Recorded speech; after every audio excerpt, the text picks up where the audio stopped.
लेकिन रजोगुण इसलिए है कि बिना रजोगुण क्रोध नहीं आ सकता। काम एष, क्रोध एष, रजोगुण समुद्भव। सनकादिक जैसे महात्माओं के मन में यदि क्रोध पैदा हो गया तो इसका मतलब यह है रजोगुण सिद्ध हो गया। क्योंकि क्रोध का आविर्भाव बिना रजोगुण कैसे होगा? रजोगुण ब्रह्मलोक में हो सकता है, ब्रह्मा के लोक, क्योंकि वहां से सृष्टि संचालित बनाई जाती है। ये बनाया, खुदा है खरादी, अकल उसमें यादी, वो आदि अनादि का करता कहाया, पवन आग पानी मिट्टी मिलानी, हृदय की निशानी से आदम बनाया, किया कान नासा, कसम का तमाशा, जुबा का खुलासा, दो कलमा बढ़ाया, बुरा आदम कहे सो सही करके देखा तो खुदा ने किया सो अकल में आता। तो आदि अनादि का करता कहाया, खुदा है खरादी, अकल उसमें यादी, वो आदि अनादि का करता कहाया, पवन आग पानी, पवन लिया, थोड़ा पानी लिया, थोड़ी मिट्टी ली, थोड़ा ये लिया और पांच को मिलाकर एक पुतला बनाकर फूंक मारी और आदम बना दिया। ले जा, पवन आग पानी मिट्टी मिलानी, हृदय की निशानी से आदम बनाया, ना कान ये कर दिया और कान में फूंक डाल दी, दो कलमा सिखा दिया और आदमी मानने लगा कि मैं कुछ हो गया। लेकिन खुदा ने किया सो अकल में ना आता। ब्रह्मा सर्जन करता है, ये करना रजोगुणी प्रवृत्ति है, लेकिन विष्णु पालन करता है, वो तो सत्व प्रधान है, और शिव संहार करते हैं, वो तमो प्रधान है। तो सत्व प्रधान वैकुंठ होगा, लेकिन वहां भी यदि क्रोध आया तो रजोगुण सिद्ध हो जाता है। गीता के न्याय रजोगुण समुद्ध होगा।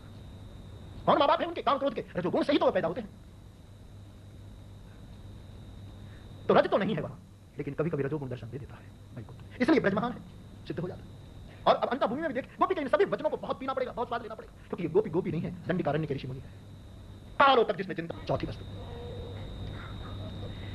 वैकुंठ में कभी किसी का जन्मदिन मनाया जाता है? कभी किसी का जन्मदिन वैकुंठ में नहीं मनाया, सालगिरह नहीं मनाया, क्योंकि वहां तो आदि अनादि रहते हैं, वहां कहां किसी का जन्म क्या। और वही प्रभु तुम ब्रज में आ गए, तुमने ब्रज में जन्म लिया तो धूमधाम से तुम्हारी जन्म जयंती मनाई जाती है, लोग नाचते हैं, गाते हैं, झूमते हैं। वो आनंद वैकुंठ में कहां? कृष्णाष्टमी आती है, जन्माष्टमी आती है, पूरा संसार ब्रजवासी बन जाता है।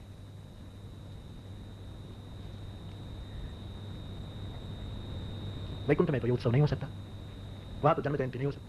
मैंने कहीं पढ़ा है कि एक बार लक्ष्मी जी ने, इंदिरा ने, साक्षात श्री ने भगवान को कहा कि हमारी लग्न तिथि मनाई जाए और एक छोटा सा उत्सव बना लिया जाए, हमारी लग्न जैसे लोग मनाते हैं। ब्रज में न जाने कितने उत्सव, ब्रज उत्सव खेला है। ब्रज भूमिका में जो निवास करते हैं, जिसका अंतःकरण ब्रज भूमिका के करीब है, उसके जीवन में भी उत्सव की प्रधानता रहती है। एक बात आपको बताएं, आपकी प्रकृति में ध्यान करने का सहज स्वभाव हो ना, तो समझना आप कभी न कभी सतयुग में जन्मे थे, ये पक्का है। संसार में कई बार आदमी आया है, गया है, क्या सहज ध्यान देना, स्वाभाविक तुम्हारी गति ध्यान की ओर हो। सुमिरन, कीर्तन, भजन, कथा सुनना, गाना, इसमें आपकी रुचि कम हो तो जरूर, लेकिन सहज जहां बैठे आप बनकर बैठ जाते, सहज समाधि और ध्यान की तुम्हारी गति हो, तो तुम ये प्रमाणभूत बात। वैकुंठ में ये उपलब्धि नहीं है, वहां ये सुविधा नहीं है। वैकुंठ ये सुविधा ब्रज में है, वैकुंठ में नहीं हो सकती।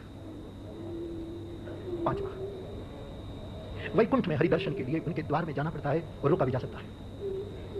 इससे सिद्ध होता है कि वैकुंठ में दर्शन केवल एक ही जगह पर, सिद्ध हो जाता है इससे। और उसका सबसे बड़ा प्रमाण आप जानते हैं, जिसमें चर्चा करी, सरकारी सबसे बड़ा प्रमाण, कोई एक मंदिर, कोई प्रासाद रहा होगा वैकुंठ में सबसे श्रेष्ठ, सर्वोत्तम, जहां हरि विश्राम करते होंगे, नजर रखो मेहरबान, बड़ा पहरा लगा हुआ होगा,